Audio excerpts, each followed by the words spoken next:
Welcome to my YouTube channel. Today's video is all about the anatomy of the pericardium. That's fibroserous sac that encloses or covers the heart. Yeah. So before I delve into this class, if you are coming across my channel at the first time, don't forget to subscribe, because in this channel we break complex medical concepts into a digestible ones. So stay tuned. Let's proceed. The first thing we shall be looking on this video is the introduction. But before that, let's introduce the diagrams that will be depicting the concept we shall be explaining as the class proceed, or as the video proceed per se. This diagram here depicts the development of the layers of the pericardium, because there are layers that forms the pericardium. So this is how it evolved to become a full structure called the pericardium. This diagram here depicts the sinuses of the pericardium called the pericardial sinuses, which are two, the oblique and the transverse.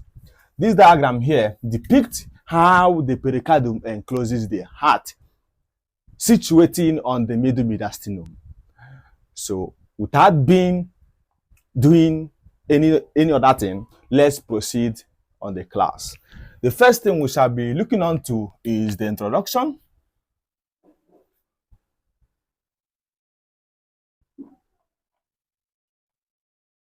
The introduction. What is pericardium? What is the concept of the pericardium? The pericardium is a fibroserous sac which encloses or covers the heart and the root of its great blood vessels. Yes, it is a fibroserous sac. It is a sac-like sheet, a fibroserous sac-like sheet that encloses or covers the heart with the root of its great blood vessel. The emphasis on the root. The emphasis on the root. Why is it called the root? Why does the pericardium encloses the root? Because it only encloses where the blood vessels of the heart arises. That is why it is the root. It does not just enclose the whole blood vessels of the heart. It only encloses the root where those blood vessels arises. That is why there is an emphasis on the root of the great blood vessels of the heart. Yeah, that is the clarification why they say that it encloses the heart and the root of its great blood vessel. That is, it encloses where those blood vessels arises, not the whole blood vessels of the heart, right? So that is it. What are those roots that the pericardium encloses? We have the ascending aorta, we have the pulmonary trunk, right? We have the superior vena cava, we have the inferior vena cavas and the pulmonary veins. Those are the root of the great blood vessels of the heart that the pericardium encloses the root. Yes.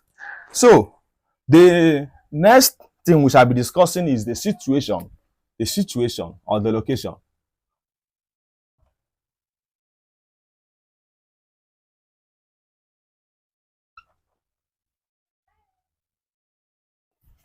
Where is pericardium located? You have to understand that the major component or the content of the middle mediastinum is the pericardium enclosing the heart.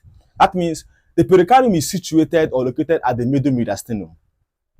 It's located at the what? At the middle mediastinum, right? Okay. What is the boundary? The boundaries. The boundary stroke extent. What are the boundaries and the extent of the pericardium? The pericardium extends vertically from second to sixth rib, or from the second to sixth costal cartilage. That is the vertical extent of the pericardium. It extends vertically from second to sixth rib. That is the vertical extent of the pericardium. And it is bounded anteriorly by the middle four thoracic vertebra. That is from the T5 to T8. Anteriorly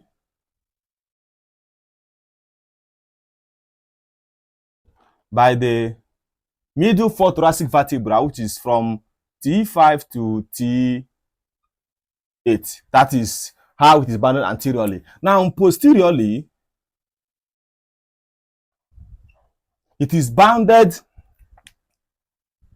or it is situated or bounded posteriorly from the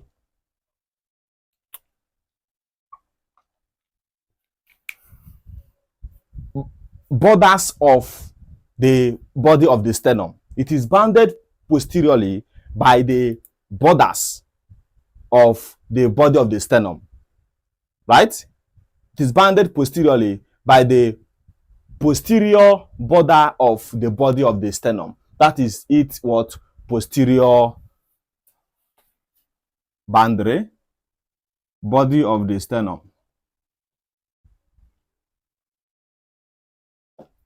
That is it, what? Posterior boundary. It is bounded posteriorly by the body of the sternum, right? Yeah. The next thing we shall be discussing on this pericardium is the divisions.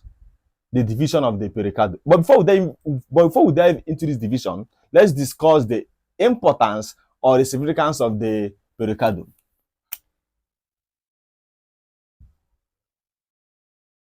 Importance. What are the importance of the pericardium? The number one importance of the pericardium is that, number one, the pericardium restricts excessive movement of the heart. It does what? It restricts excessive movement of the heart. That is the number one significance or importance of the pericardium. It restricts excessive movement of the heart. Number two is that it limits cardiac distension. It limits cardiac distension so that the heart will not distend too much. So it limits it. The number three is that it serves as a lubricating container. Yeah, the pericardium serves as a lubricating container by which the heart relax and contract smoothly. That is the works of the pericardium, right? Those are the three importance or the significance of the pericardium. Let's dive into an important outline here, where we have the divisions of the pericardium. The divisions or the layers of the pericardium. The layers of the pericardium.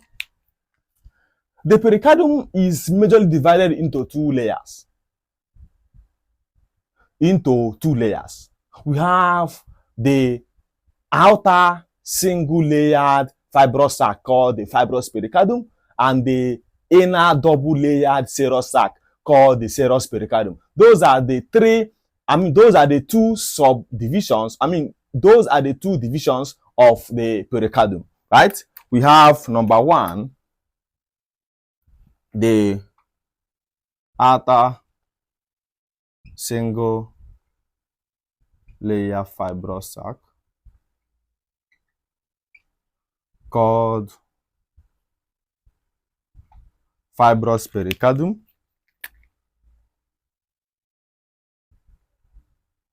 Fibrous pericardium. Number two, you have the inner double layer serous sac called serous pericardium.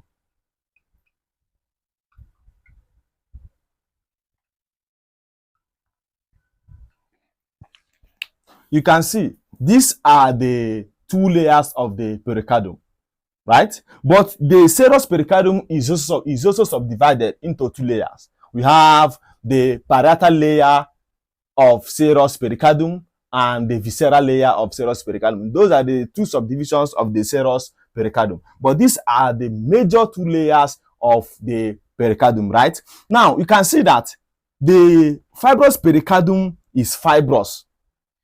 Is a fibrous sac. Why this is a serous sac, right? That is why the concept of the pericardium is a fibroserous sac, because fibrous and serous, a fibroserous sac, which encloses the heart and the root of its great blood vessels. That is why the concept is termed fibroserous sac, right? Now, however, the serous pericardium is also divided into two, where we have the parietal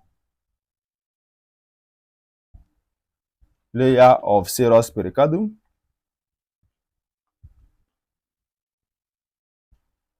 and visceral layer of serous pericardium.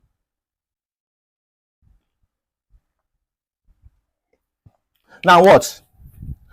This diagram here depicts the development of the layers of the pericardium.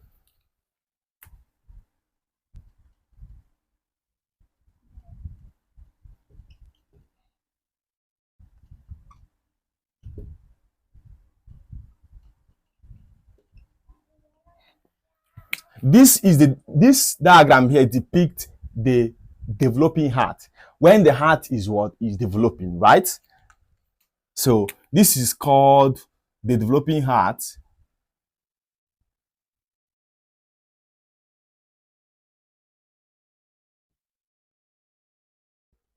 Right?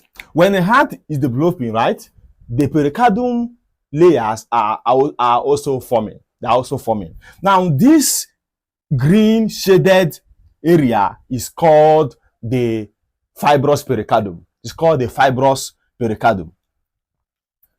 This is the fibrous pericardium.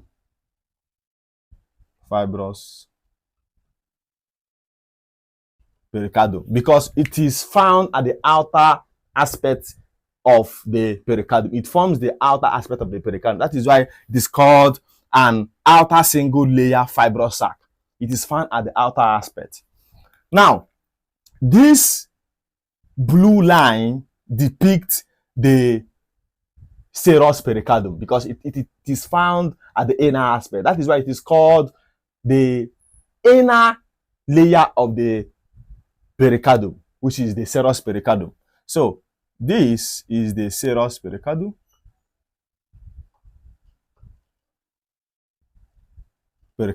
Right? Why here is the pericardial cavity? Because once the heart fully developed, this whitish area, right, becomes this area here, because the heart has fully developed, thereby creating the pericardial cavity to become a full cavity which surrounds it, right? That is between the parietal and the visceral layer of the serous pericardium. So here is the pericardial cavity.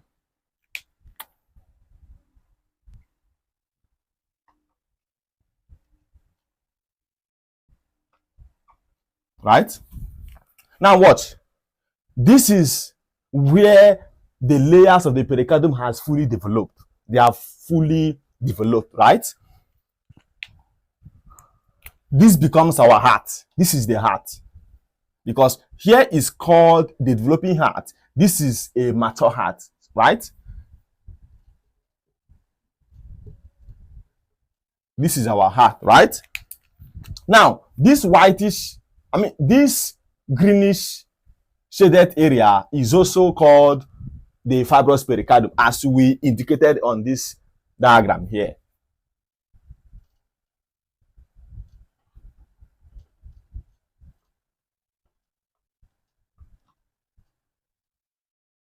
Fibrous pericardium, right? Now, this region here is called the parietal layer of serous pericardium, because The parietal layer of serous pericardium lines or forms the internal surface of the fibrous pericardium.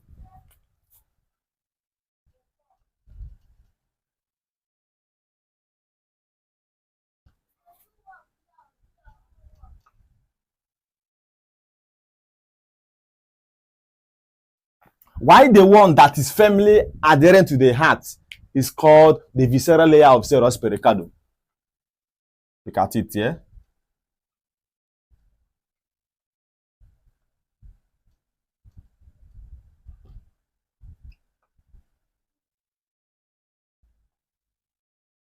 Serous pericardium. So, the two are called the serous pericardium.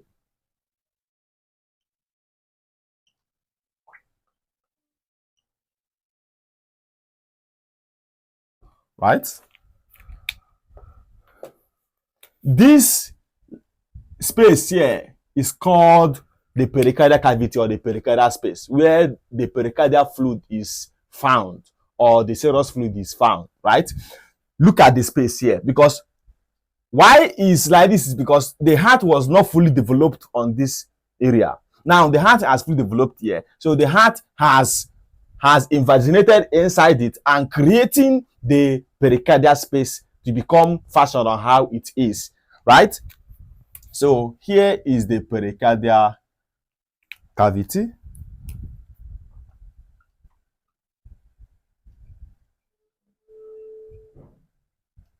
The pericardial cavity. So these are how the layers of the pericardium is being developed, right? So let's discuss the fibrous pericardium. The fibrous pericardium.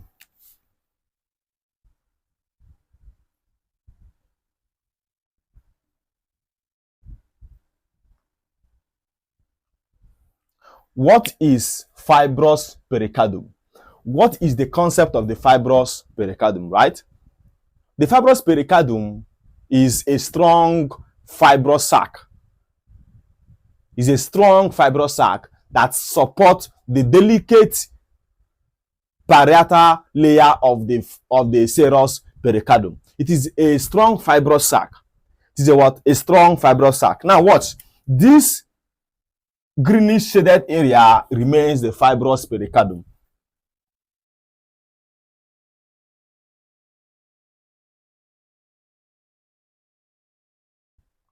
So you can see that the fibrous pericardium forms the outer aspect of the general pericardium, right? So it is a strong fibrous sac that supports the delicate parietal layer of serous pericardium, within which it is firmly attached to. That is why the inner surface of the fibrous pericardium is lined by the parietal layer of the serous pericardium. Now watch.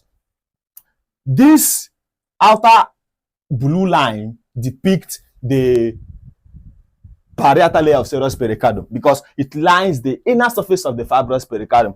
You can see that here is the inner surface of the fibrous pericardium that is being lined by the parietal layer of serous pericardium. So here it is.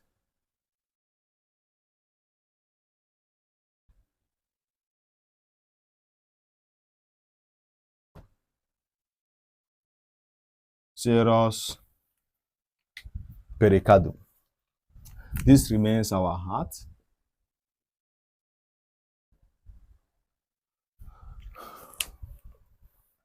What are the features of the fibrous pericardium? What are the features of the fibrous pericardium? The features.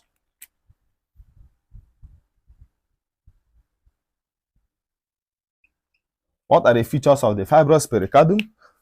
Number one feature of this pericardium is that it is conical in shape. You can see the fibrous pericardium is conical in shape.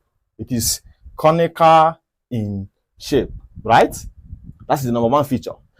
The number two feature of this pericardium, number two, is that the apex is blunt. The apex of the fibrous pericardium is blunt, and it is being formed by the outer coast of the root of the great blood vessels of the heart, such as the ascending aorta and also the pulmonary trunk, right? The apex of the fibrous pericardium is blunt, and it is being formed by the outer coast of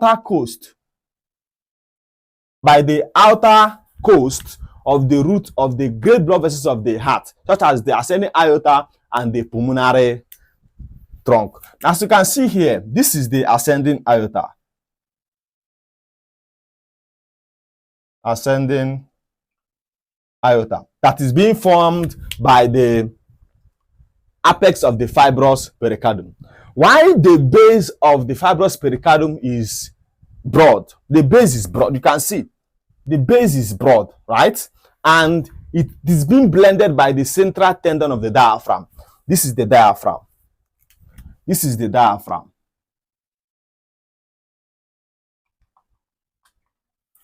The base is broad, while the apex is blunt, right?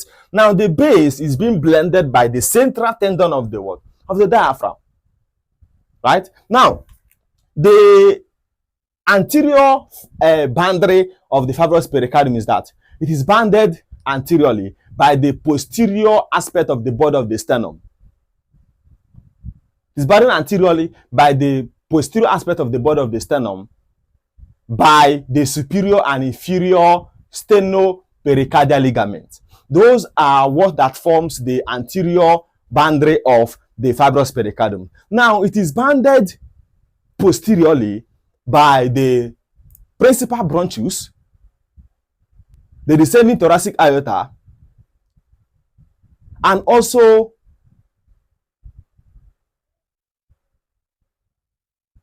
an important vessel. And that vessel is called the oesophagus, although it's not a vessel, it is a tube, an important tube, not a vessel, please. It's an important tube called an oesophagus. So it is bounded posteriorly by the descending thoracic aorta, the principal bronchus, and the what? Oesophagus. Those are what that forms its posterior boundary. Now it is bounded on the both sides by the phrenic nerve and pericardiophrenic vessel. Those are what that forms on the both sides of the fibrous pericardium. It is being formed on the both sides by the phrenic nerve and pericardiophrenic vessels. Those are the structures that forms its side boundary. So those are the features of the fibrous pericardium, right? Let's delve into the serous pericardium. The serous pericardium.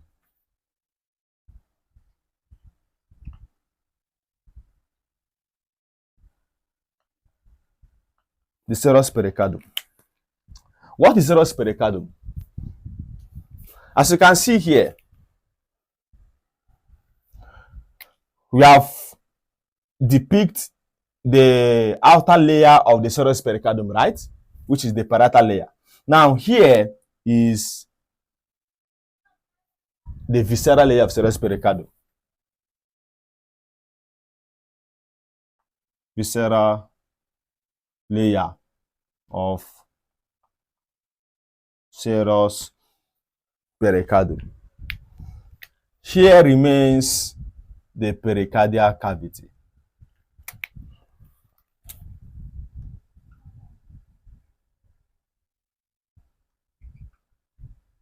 The pericardial cavity, right? The serous pericardium is a double layered thin serous membrane which is being lined by the mesotelium. It's being lined by the mesotelium. The mesotelium is secretory in nature. That is why the serous pericardium is secretory in nature, which secretes the serous fluid or the pericardial fluid that helps to cushion or restrict friction between the two layered serous pericardium, which is the visceral layer and the parietal layer, as the heart is making movement. So the mesotelium lines the serous pericardium, which secrete those serous fluid or the pericardial fluid that is found on the pericardial cavity. A thin film of fluid found on the pericardial cavity called the serous fluid that was being secreted by the mesothelium of the serous pericardium. That is how it is being fashioned, right? Okay, you have to understand again that the serous pericardium is divided into two, which we have said. We have the outer layer, which is the parietal layer, and we have the inner aspect or inner layer, which is the visceral layer. Those are the two divisions of the serous pericardium, right? Now, the serous pericardium is secretory in nature, as we have said earlier. The parietal layer of the serous pericardium lies the inner or the internal surface of the fibrous pericardium, right, where it become continuous towards the root of the great blood vessels of the heart, right? So that is to say that the region where the parietal layer of the serous pericardium meet or become continuous with the fibrous pericardium is at the root of the great blood vessels of the heart, which is towards the ascending aorta. As you can see, this is where they becomes continuous or meet towards this region.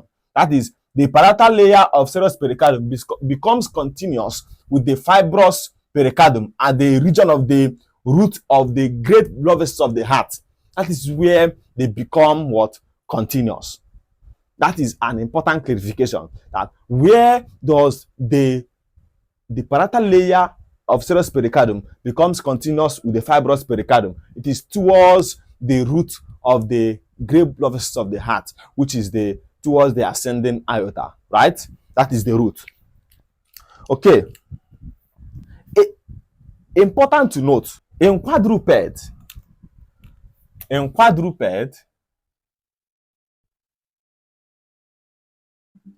the pericardium is separated from the diaphragm by a serous infracardiac bursa. That is in quadruped, right? Okay. The next feature we shall be discussing on this pericardium is the difference between parietal and visceral layer of serous pericardium. There are differences, right? Difference between parietal stroke serous stroke visceral layer of serous pericardium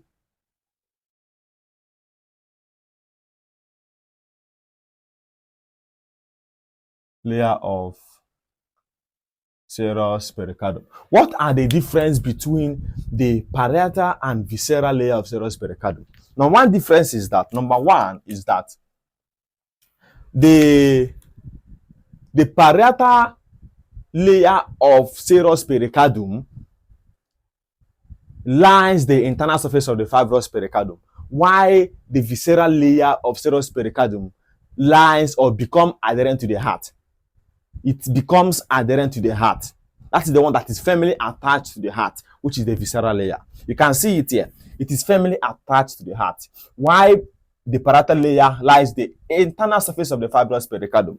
Number two difference is that the parietal layer of serous pericardium is innervated by a somatic nerve fibers. While the visceral layer of serous pericardium is innervated by autonomic nerve fibers. Number three is that the parietal layer of serous pericardium is sensitive to pain because it is being innervated by a somatic nerve fibers, particularly the phrenic nerve. That is why it's sensitive to pain.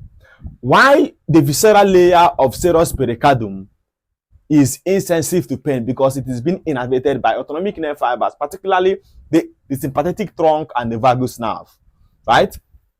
The number four difference is that the parietal layer of serous pericardium developed from the somatopleuric mesoderm.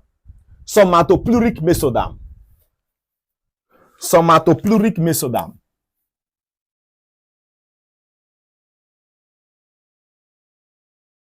Somatopleuric mesoderm. Why the visceral layer of serous pericardium developed from the splanchopleuric mesoderm? Splanchopleuric mesoderm.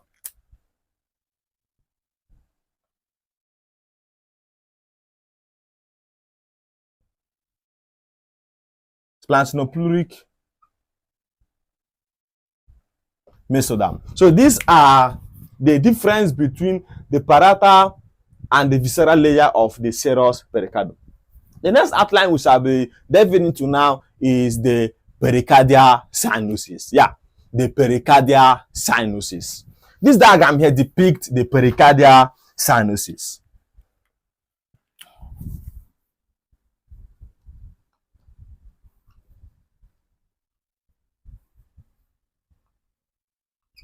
The pericardial sinuses.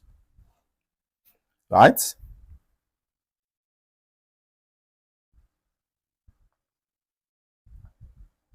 The pericardial sinuses. What is the pericardial sinuses? This pericardial sinuses is found between the parietal and the visceral layer of serous pericardium. That is where it is being situated. So it is found between the parietal and the visceral layer of serous pericardium. And it is being formed as a result of the reflected activities of the visceral layer of serous pericardium. That is how it is being formed. It is being formed as a result of the reflection of the visceral layer of serous pericardium. That is how it is being formed. Now, as a result of the reflection of the visceral layer of the serous pericardium, it's at the region of the root of the great blood vessels of the heart. It leads to the formation of the pericardial tubes. The pericardial tubes, right? We call it the pericardial tubes.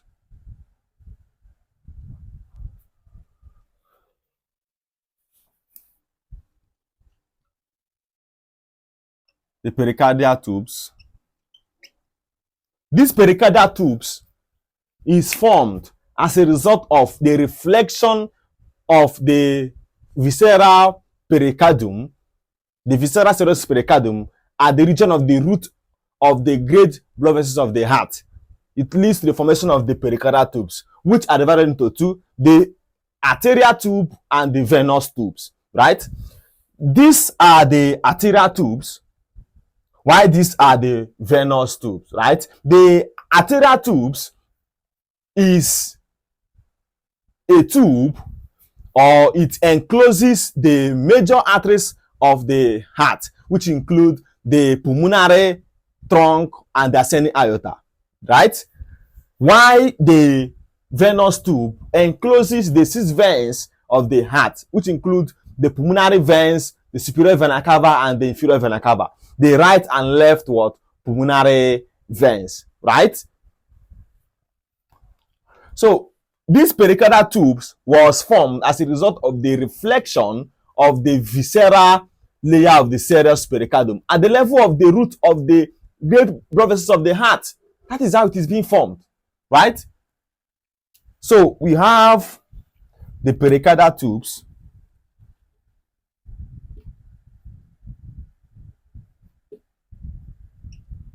That have been divided into two.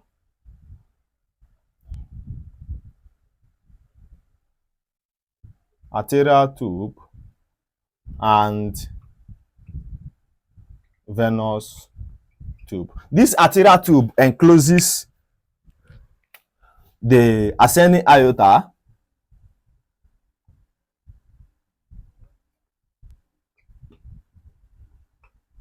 and the pulmonary trunk,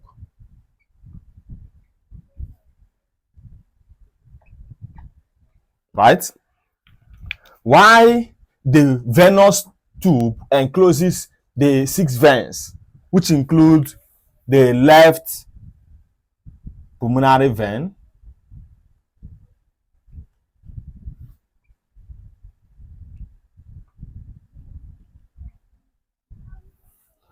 the right pulmonary veins,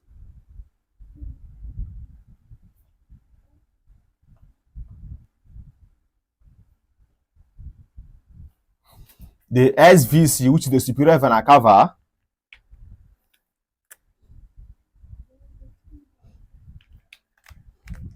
the IVC, which is the inferior vena cava, IVC. So this venous tube encloses these 6 veins, while the arterial tube encloses the ascending aorta and the pulmonary trunk, right? So what are the division of the pericardial sinuses? There are 2. We have the transverse sinuses, the transverse sinus and the oblique sinus. Those are the 2 types of the pericardial sinus. This here is the transverse sinus.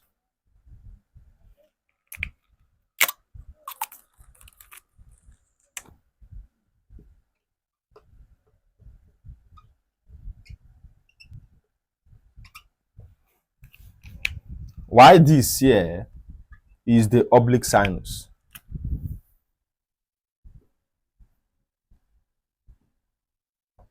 The oblique sinus, right? Let's start with the transverse sinus. What is transverse sinus? What is transverse sinus? The transverse sinus is the transverse recess that is formed behind the ascending aorta and the pulmonary trunk and in front of the superior vena cava and the superior pulmonary veins, right? That is what the transverse sinus is all about. However, the transverse sinus is also a horizontal passage that is being formed between the 2 pericardial tubes, which is the arterial tubes and the venous tubes. You can see it is formed between the arterial tube and the venous tube. You can still define the transverse sinus as a horizontal passage between the arterial tube and the venous tubes of the pericardial tube, right? That is an alternative concept of it, right? However, you can still define it as a transverse recess because it's a space, a transverse recess, right? That is being formed behind the ascending aorta and the pulmonary trunk and in front of the superior vena cava and the superior pulmonary veins. This transverse sinus was developed or is developed as a result of the degeneration of the dorsal mesocardium. It was being formed as a result of the degeneration of the dorsal mesocardium. Look at it here. Dorsal mesocardium. Dorsal mesocardium. This was how it was being developed as a result of the degeneration of the dorsal mesocardium. So that is it. The next is the oblique sinus. The oblique sinus is the sinus or the recess of the serous pericardium. It is a sinus or the recess of the serous pericardium that is being formed behind the base of the heart, particularly the left atrium. Yes, it is the sinus of the serous pericardium that is being formed behind the base of the heart, particularly towards the left atrium. And it is being enclosed by a jet-shaped sheet of the visceral pericardium, enclosing the 6 veins.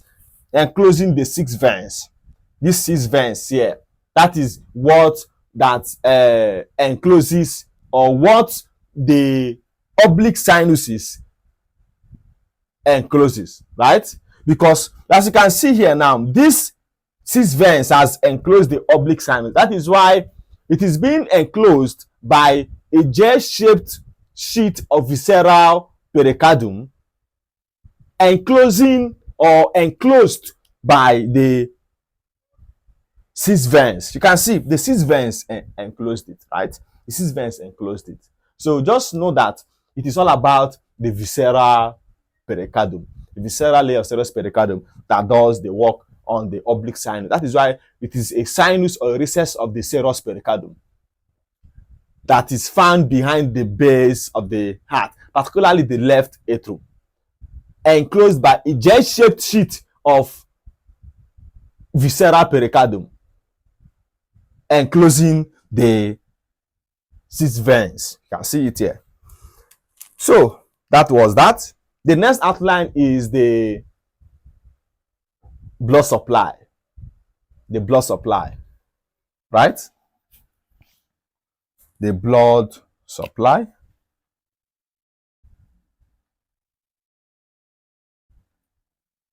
What is the blood supply of the pericardium? First of all, the fibrous pericardium and the parietal layer of serous pericardium is supplied differently. While the visceral layer of serous pericardium is supplied by the blood vessels of the heart, right? Pay attention, which is the artery of the heart.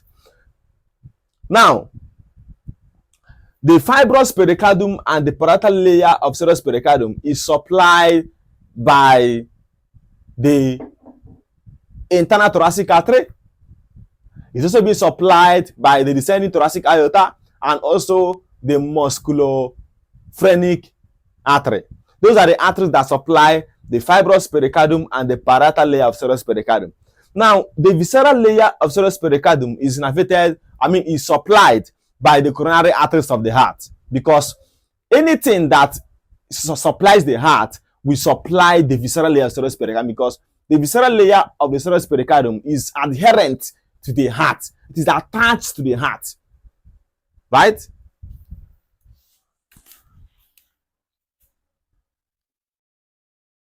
You have the nerve supply.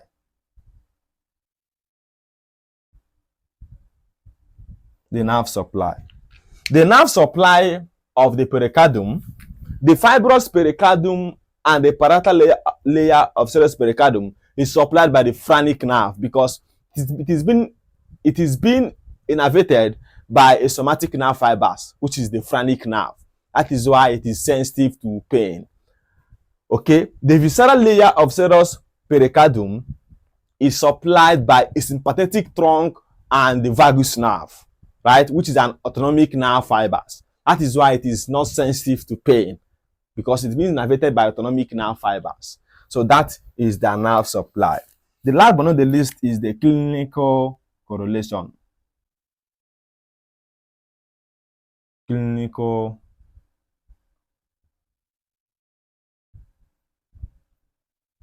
correlation. Number one is pericarditis. What is pericarditis? It simply means the inflammation of the serous pericardium. The inflammation of the serous pericardium, that is the pericarditis. Number two is cardiac tamponade.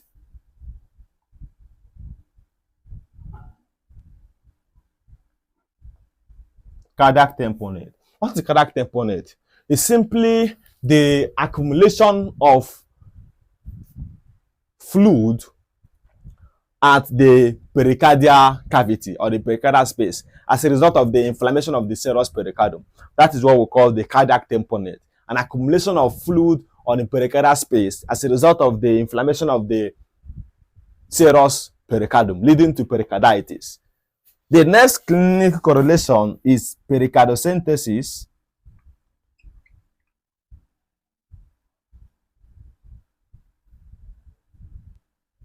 Pericardiocentesis is a clinical procedure whereby there is an aspiration of the pericardial fluid and excess pericardial fluid at the level of the pericardial space.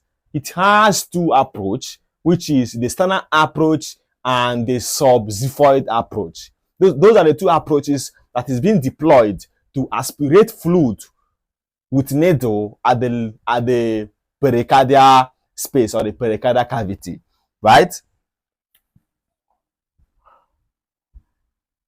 We have the next one, which is the pericardial friction rub.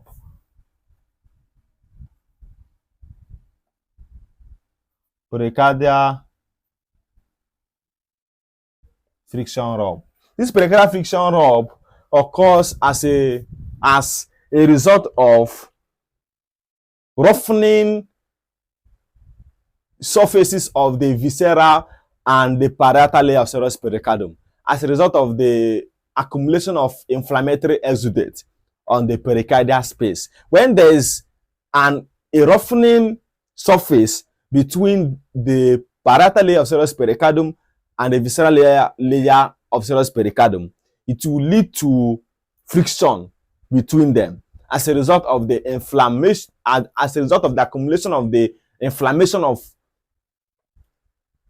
the pericardium, leading to inflammatory exudate on the space. Because once there is a presence of that inflammatory exudate on the pericardial space or cavity, it will lead to what? The pericardial friction rub, thereby resulting friction between the two layers of the serous pericardium when the heart is contracting and relaxing. So I believe we have done justice to this class, ranging from the introduction to the clinical correlation. I believe you enjoyed the class. Thank you so much for staying to the end. I appreciate it.